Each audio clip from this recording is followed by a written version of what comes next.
And without further ado, I'd like to introduce the keynote. So for this morning's keynote, we have Dr. Xena Olsen.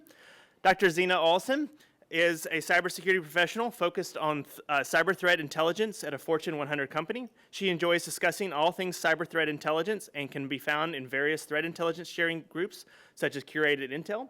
She's a SANS Women's Academy graduate with 8 GIAC certifications and an MBA in IT management and a doctorate in cybersecurity with a focus in enterprise purple teaming. And without further ado, Dr. Olsen speaking about the expanding universe of cyber threats. Thank you.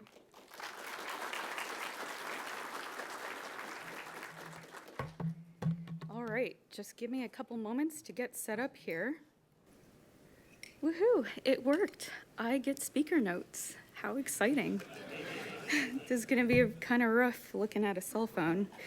Okay, so I wanna do a really quick thank you to BSides San Francisco, to your staff, the volunteers, the sponsors, everyone involved. This is a big event to put on, so let's give them a little round of applause. Okay. And due to timing, I'm gonna leave this open. Hopefully it stays on so that I can make sure I get this wrapped up on time. All right, so thank you, everyone. Do you remember the first time you discovered something new or saw something from a different perspective? Well, I do. I was a very, very small girl, and I was having a hard time learning the difference between my left hand and my right hand. For some reason, I just couldn't tell them apart. So one day, a teacher came up to me and they're like, hey, if you look at your hand, it is shaped like the letter L. And right then and there, my life was forever changed. I never looked at my left hand the same way again. And just like that, those feelings of awe and discovery and just learning something new, I hope you get to reconnect with that and have those type of experiences this weekend through conversations with other professionals. So what is this talk about? Well, BSides San Francisco, they reached out to me and they're like, we want you to talk about cyber threat intelligence. And I'm like, OMG, yes, I love cyber threat intelligence. So we hopped on the phone, we started talking, and I started going like this because we needed to come up with a topic. And I realized I kind of felt like that meme of It's Always Sunny in Philadelphia of talking about all the cyber threats. So in that moment, BSides San Francisco and I were like, that's it, that's it. So bam, a couple of emails later, and we got the title, The Expanding Universe of Cyber Threats. And that's how this presentation was born. So I thought to myself, I'm like, what do I have to bring to this topic? What do I want to share with everyone? Well, I realized that I have a story to share about the cyber threat intelligence wins that I've had the opportunity to observe in my career.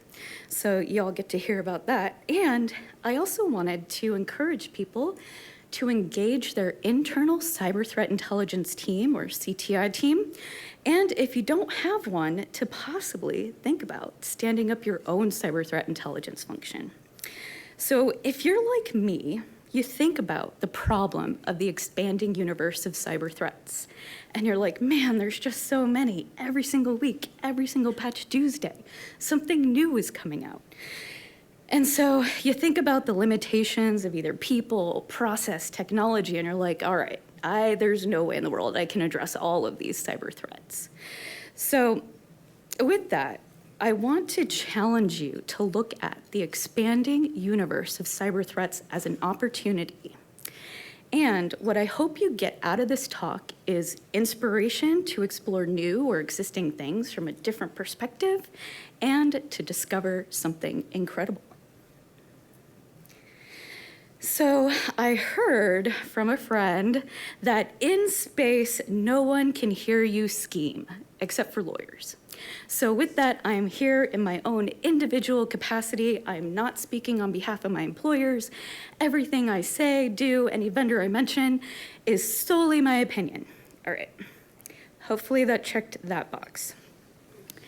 So thank you, B-Sides San Francisco Reed, for the really wonderful introduction, but I wanted to add a little bit more context for you guys. So I've been in cyber threat intelligence as an official paid career where I made money full-time for a little over 5 years. And prior to that, I wore many hats, but I came from a small business realm. And so with that, why I'm sharing this with you, is that I tend to approach things from a business perspective, where I try to focus on providing business value. So if you're wondering if it sounds a little MBA-ish, please excuse my MBA, but it really is my business experience. So in this cyber career, what I've learned so far is that there is not a one-size-fits-all for anything, and there's kind of no one right way to do something. So in this talk, I'd love for you to have an open mind. We're here to have fun, we're here to explore, and we're here to kick off a really awesome conference. So I'm going to talk a little bit about space. So in 1961, JFK had a really awesome speech. If you get a chance, you like great speeches, check it out. It was the space exploration speech at Rice University, where basically he said, hey, everyone, guess what? We are going to go to the moon in less than a decade. And just pause with me for a second and imagine no one's ever done that before, and they're saying in less than 10 years we're going to the moon, and you're like, yeah, he's crazy. So actually, fast forward in 1969, that was approximately 8 years later, not only did we go to the moon, but we also walked on the moon. How crazy is that? So when that happened, I feel it absolutely changed the world and changed what was possible for everyone. And similar to the moon landing, where essentially when that was happening, Eagle, or Apollo 11's lunar module, had about 20 seconds left of landing fuel. And so all the people on Earth, you know, in today's Earth Day, happy Earth Day, by the way, all the people on Earth were like, whoa, and they didn't really understand the actual threat that was going on. And so cybersecurity is a lot like that, where all of us, you know, we operate in the background, we operate in the shadows, we make sure stuff is patched in time, we investigate anomalous activity, like all the things, and we ensure that the business keeps running and the customers and the general population are blissfully unaware that we exist. So in a world where the expanding universe of threats is an actual reality, because it is, we become the cyber equivalent of these cyber explorers, similar to the astronauts and the engineers and NASA and everyone that was involved in getting us to the moon. So we are the adventurers, the innovators, the out-of-box thinkers, and the future. So we are empowered to be curious, we're empowered to learn all the things, and to discover something incredible. So in this talk, I'm going to talk briefly about cyber threats, what's going on with them, and then how to prioritize them, maybe a little bit about the real world, and then finally the conclusion. So we're going to go on an adventure, and I'm going to share some of my favorite threats, and I hope you like them too. Basically, we're going to start with some history, go into some definitions, and then some flavors of cyber threats. So this is the totally official, super serious history of cyber threats. So imagine with me in a galaxy far, far, far away, someone invented computers, probably some people, maybe some aliens, to ensure the future of humanity through technology. And this laid the groundwork for the birth of cyber threats. So no talk about the history of cyber threats would be complete without a shout out to the very first computer virus. So I will give you a hint. It was named after the bank robbing Green Ghoul in Scooby-Doo, Where Are You?, which was a cartoon in the 1970s. All right, it was the Creeper. So in 1970, Bob Thomas, he's like, you know, I would love to do a security test and see if it's possible to make a self-replicating program. And basically, if the Creeper visited you, it would print out, I'm the Creeper, catch me if you can. So that was a fun little tidbit of history. So when you're exploring new topics or looking at things or having conversations with people, I generally recommend to kind of get on the same page and level set. And the way that I do that is through understanding other people's definitions of whatever words they're using. So for instance, this one on the screen here, I honestly picked this one, A, because I liked it, and B, because it kind of aligns with the usage in this particular talk. No other special reason. So before the pearl clutching begins, this is not an exhaustive list of cyber threats. It's just some of them. And for people that are interested in looking into like high level threats for your particular industry, check out Verizon's DBIR or Data Breach Investigations report. What I love to do in the evenings sometimes is like, you know, get some water or coffee or whatever I'm drinking at the time and read the footnotes. The footnotes are absolute perfection and I highly recommend. So first we're gonna start with information operations. So believe it or not, deepfakes aren't just for Tom Cruise on TikTok. They can also be used to convince, for instance, your CEO to go on record saying stuff that they normally probably wouldn't say. A group that is well known for doing this is Bovan and Lexis, or TA499 by Proofpoint. And so basically they target politicians and celebrities and they use quote unquote deepfake pranks, wink wink, and they're pro-Russia comedians, and there's been rumors that they're associated or affiliated or something with the Russian government, but basically they deny. If you're interested in exploring more about information operations, I would suggest checking out Cyber WarCon, and they just released the 2022 videos, or starting to, last night, and in it there's some really great info ops for state nexus actors. And when I say state nexus, it's really just a fancy word for like affiliated, related, whatever, to like the government. Next, we'll talk about system intrusion. And so I'm gonna bring up Target's 2013 breach as a result of the HVAC company, but I'm not gonna talk about what you think I'm gonna talk about. Instead, I'm gonna focus on their glow up and say there is life after breach. So fast forward about 5 years, give or take, in 2018, 2019, Target's security team is absolutely rocking it. So they're in the FSISAC, or the Financial Services Information Sharing and Analysis Center. They're in the Retail ISAC, and they're also contributing to the community. And in the event you don't have an ISAC membership, I highly recommend checking out their SANS Threat Hunting or CTI Summit. And at the end of this talk, I ended up putting a lot of these resources on a GitHub. So be sure to look up my GitHub. You can also go to, I don't know, github.com/Cheerio, and then you'll see BSides San Francisco 23. So all of these links are there. But basically what the Target security company did is they went from breach to internationally respected security team in less than 5 years. And I really don't, and this is of course my opinion, so I have to caveat that, but I really don't think that they get enough credit for all the work that they put in to overcome that breach situation. So next we're gonna talk about fraud. And one of my favorite fraud actors was Hush Puppy, and he was a Nigerian influencer. So in 2022, he got sentenced to a little over 11 years in federal prison for conspiring to launder tens of millions of dollars due to online scams.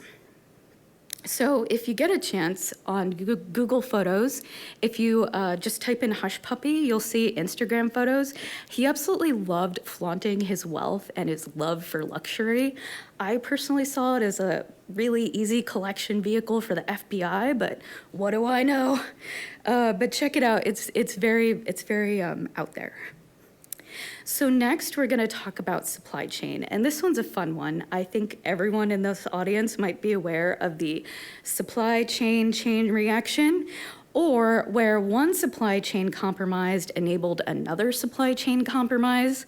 And I'll, of course, share. It's the 3CX one with the soft phone application. Everyone thought, you know, CrowdStrike released a Reddit notice on, what was it, March 29th of this year. And then they're like, oh my gosh, 3CX smartphone application, you know, look at what's going on, supply chain.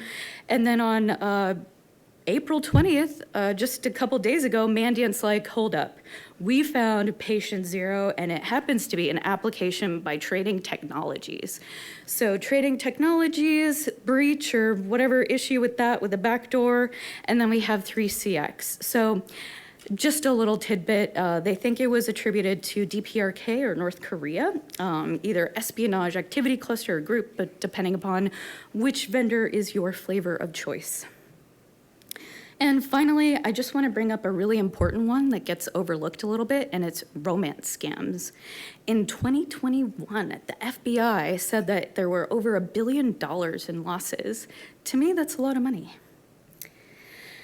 So we're going to talk a little bit about celebrity vulnerabilities. So on May 30th of 2022, Microsoft released CVE 2022-30190. And the fun part was that there was no patch available until June 14th of 2022. So this one won the name Felina. This is why it was a celebrity vulnerability, because it got a special treatment. And essentially, it's exploiting Windows support diagnostic tool via MS Office files. So fast forward approximately a week, or June 7th of 2022, Proofpoint released research saying, well, hold up, folks, like TA579, who's an actor associated, or a threat activity cluster group associated with Qbot, where they ended up weaponizing a maldoc to abuse the Felina vulnerability that when infecting a victim, it would end up, you know, with the Qbot infection. So the important thing here is just to point out how quickly the threat actors and people out there that want to do us harm, essentially, are quick to operationalize and weaponize vulnerabilities. So a really great talk on celebrity vulnerabilities is by Andrew Morris. He's the founder of Grey Eyes. So in 2022, he did a talk at Black Hat where basically he said he has this beautiful graph of like how the celebrity vulnerabilities have been increasing like crazy. If you guys like malware, and if you also like Qbot, there's a really, really great talk and a slide deck, actually, that goes through Qbot's code evolution by Carlos and Markel. They worked for ThreatRay, and it was in 2022 bot conference, and it's on the GitHub. All right, so there's a couple different types of threat actors. I'm not gonna go into all of them on the planet, just some high-level ones if you can see on the slides. So first we're gonna start with e-crime, and they're honestly some of my favorite. And there's unfortunately so many that I can't really pick a favorite. Instead, what I'm going to do is focus on their behavioral changes and the e-crime ecosystem, essentially. So I personally really love initial access brokers and access as a service. So the e-crime ecosystem is really interesting. It seems like it supports specialization, and honestly, I predict a continued growth in the initial access brokers in the near future, and who knows, forever probably. And for people that aren't familiar with what initial access brokers are, essentially they're groups that are involved with initial access via first stage malware payloads, and they may or may not, it kind of depends, work with ransomware gangs.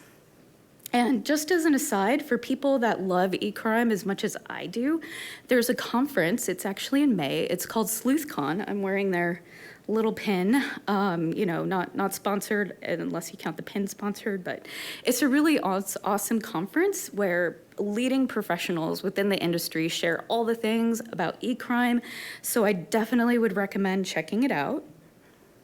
Okay, so another group or another type of threat actors to consider is espionage. So some of my absolute favorite actors are from China, and I'm gonna share with you my absolutely favorite story, and it was by Proofpoint. So in 2022, Proofpoint released a China espionage operation research, and it was against the Australian government and the wind turbine fleet in the South China Sea. So China actually responded, and they're like, no, that's disinformation.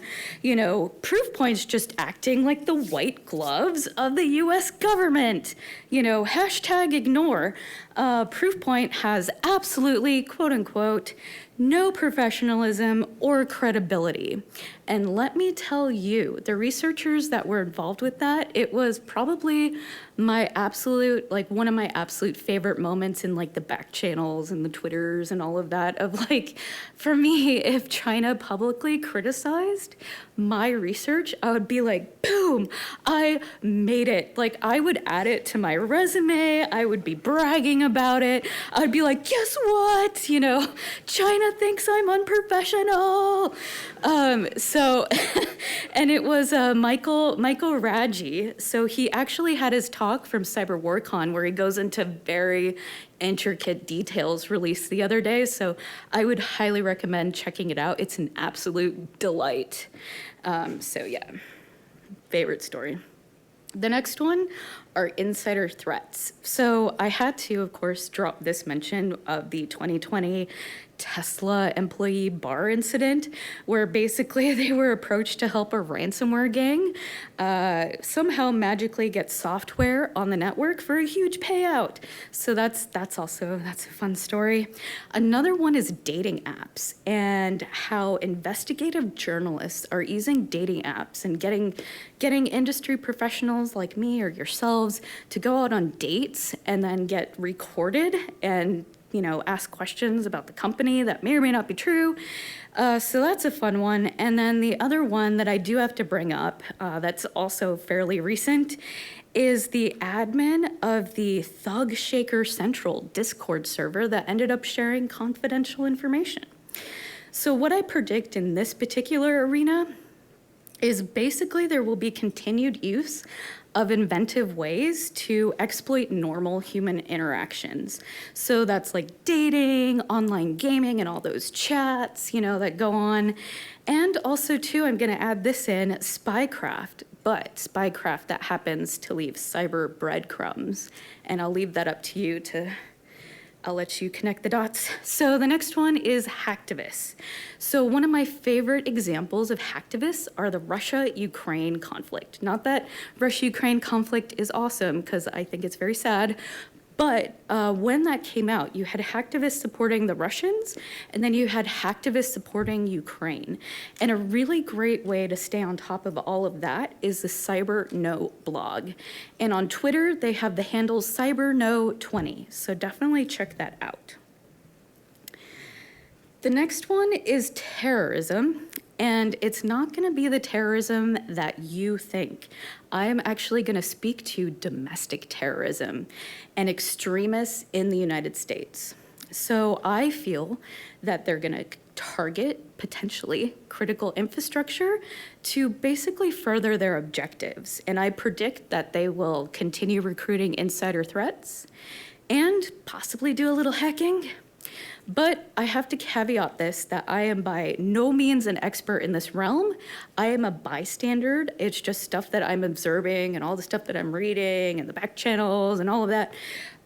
So here's the other problem too. I really am not a fan of hate speech. It makes me very sad. So like I tend to stay out of these realms that would kind of give me a little bit more insight. So like I said, spectator, but basically I view it as kind of a growing threat and something that I personally can't continue to hashtag ignore. And finally, for the lulz. So these type of threat actors, I think of the ones where the road sign has changed, or there's a billboard, electronic billboard that's changed, or I don't know, like a website defacement. So that's what I kind of think of when it comes to that. And finally, For people that have red or purple team operations, I also recommend kind of viewing them and tracking their particular TTPs as a threat actor. So why are cyber threats? And basically there's a lot of different reasons. They're there to disrupt, think of ransomware. They're there to destroy, think of all the wipers that came out during the Ukraine-Russia conflict. They're there for the lulz, ideologies like all of the hacktivists and terrorism and all that other stuff, and for profit, and then finally espionage and industrial espionage. So how many new cyber threats would you think come out every year? There's what, Patch Tuesday, a lot of crazy stuff going on. Well, I'm gonna tell you that there are a lot. And Mandiant ended up putting out a report, I think it is a couple days ago, and it's their Mandiant M Trends report, where in 2022, they're like, well, we've been tracking 588 new malware families, like mind blown. That's a lot. I can't even fathom that. The other one is 913 threat activity groups that Mandiant, new threat activity groups that Mandiant was tracking in 2022. And then finally, for the whole year of 2022, they were tracking over 3,500 threat groups. And that's a lot. That's more than I can personally keep up with, so yeah. So when you see all of these different threats, whether it's CVEs or insider threats or all of these threat actor aliases and names like APT29, Microsoft changed their naming conventions, but they were Nobelium and now they're Midnight Blizzard, or CrowdStrike's Cozy Bear, and all the different malware names like Qbot is Quackbot is this, and Sockgolish is fake updates, all these names.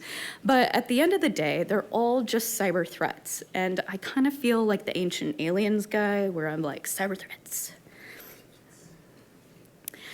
So how did we get here? How did we get here? And I am going to share that I feel that evil, i.e. cyber threats, aren't inevitable, but instead the expanding universe of cyber threats are actually complements of human creativity, innovation, and the power of perception. So if you've been around the block a couple times, like I have, I think you start to realize that there's a positive and negative to everything, give or take, and that not everything is as it seems. So I'll give you some examples. Number one, splitting the uranium atom. On the one hand, we have a nuclear power plant, and on the other hand, we have an atomic bomb. Another example is freedom versus sovereignty. So we have the United States, and then we have the Russia-Ukraine conflict, and then we also have the China-Taiwan tensions that are going on, which also impact the cyber threat landscape. And then finally, software is another example. So Excel, I love me some Excel as a CTI analyst, love it. But so do threat actors, and they love malicious macros just as much as I love pivot tables.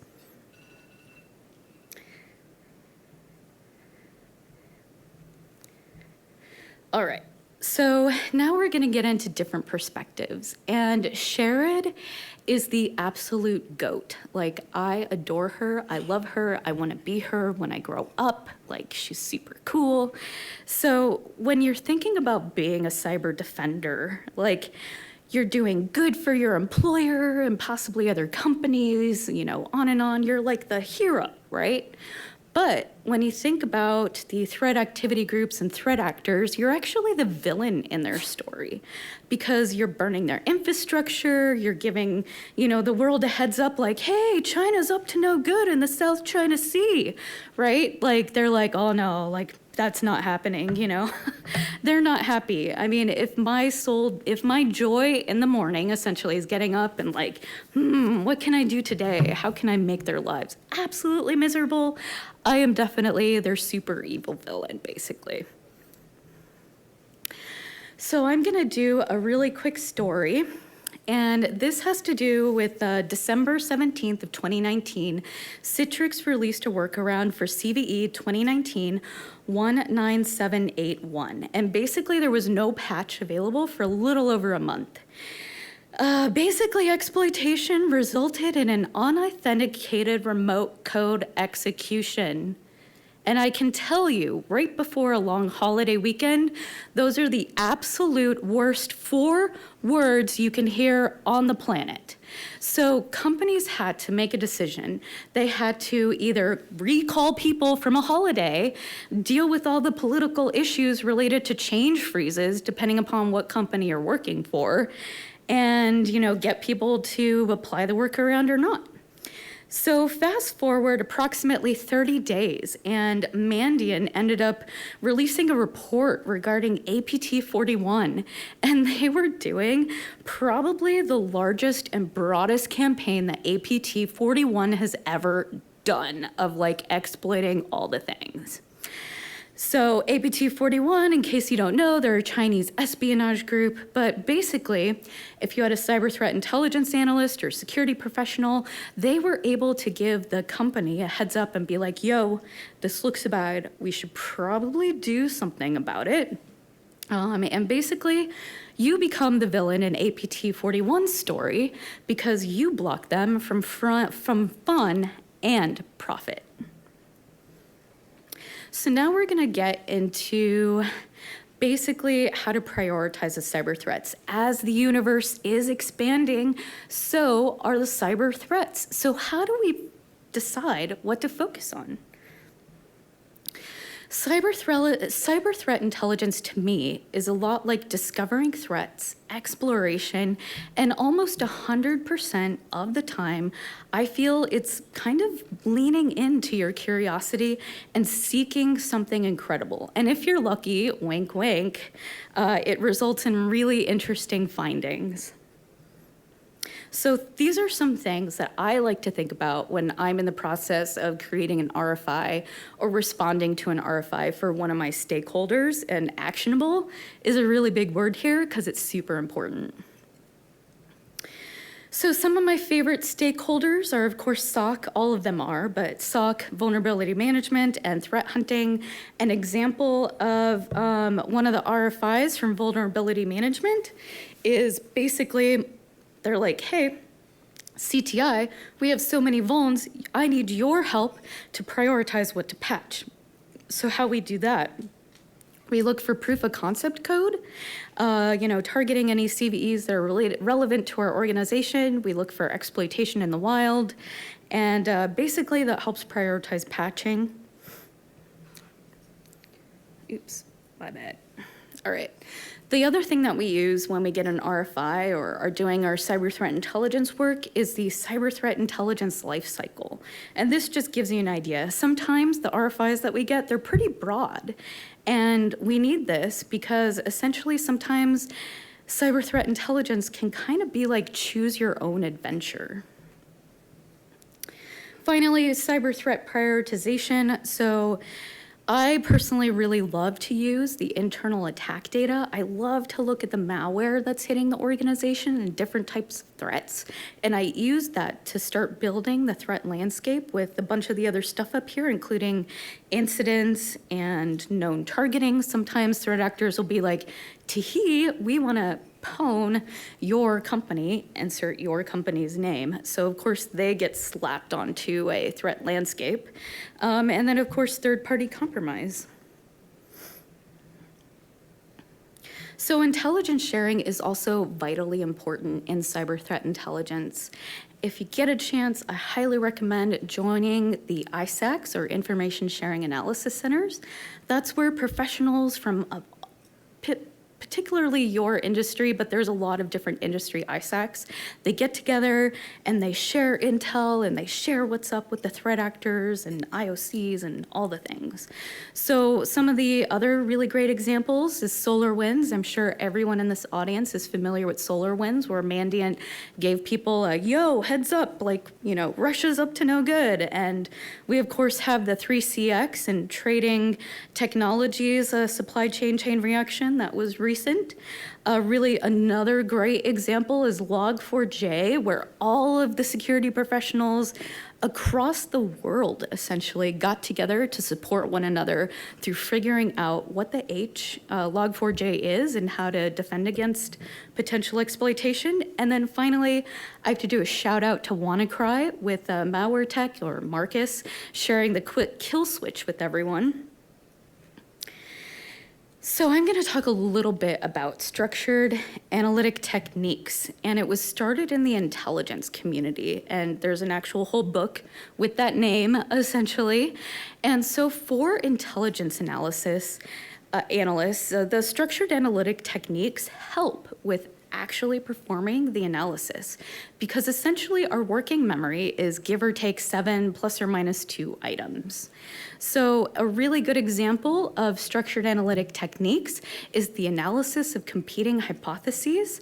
And Digital Shadows, now known as ReliaQuest, they put out a really great ACH, or analysis of competing hypotheses blog on WannaCry. The other types of SATs, or structured analytic techniques, are lists, brainstorming, and also challenging mindsets. So that would be like devil's advocacy, red teaming, and I'm gonna add something else. So this might not necessarily be structured analytic techniques, but I challenge you to weaponize your mind by being strategic with the talks that you pick this weekend at BSides San Francisco. Basically, you can go to things outside your wheelhouse and gain different perspectives. So now we're going to talk about the real world. But first, I want to bring up an important topic, and that is burnout. So one of the helpful strategies that I employ in my day-to-day is really focusing on things that spark joy and are fun, honestly, for me every day. So some of my favorite things are super cute little animals, also memes, memetic warfare, and you guessed it, cyber threats. So I love all the memes. I love talking with stakeholders and getting into the nitty gritty of like what they want and how I can help them. So humor for me helps fight burnout. So you can find your own thing. So frameworks are also very important in cyber threat intelligence, and a good example of one is MITRE ATT&CK. So MITRE ATT&CK, for people that might not be familiar with it, is basically a knowledge base of adversary tactics and techniques based on real-world observations. And it kind of gives you a common language for security professionals to chat and commingle and kind of be on the same page.